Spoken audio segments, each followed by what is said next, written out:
What I'd like you to do now is to just go ahead and close your eyes and think of your timeline.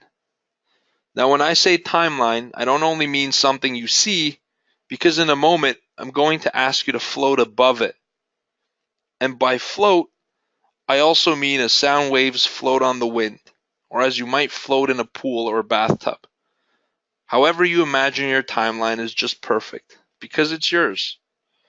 So go ahead now and just float above your timeline, making sure to look through your own eyes instead of seeing your own self floating. Now, staying up above your timeline, I'd like you to just turn and face the past. Just turn so you're facing the past and just float back into the past. At the unconscious level, there is no concept of time, so your unconscious could take you there as quickly as it likes. You could take as much or as little time as you'd like. Just go ahead and float right back into the past as far as you'd like.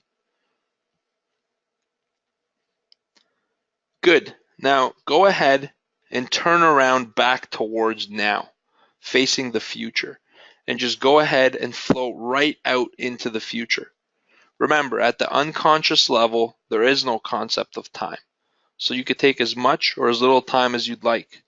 Just go ahead and float right into your future as far as you'd like.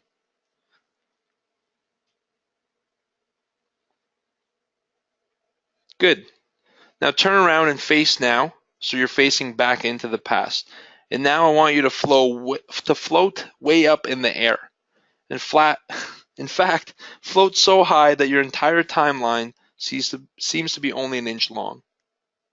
And when you're there, just go ahead and float all the way back down to now. Float right back down into now and come back into the room. How was that?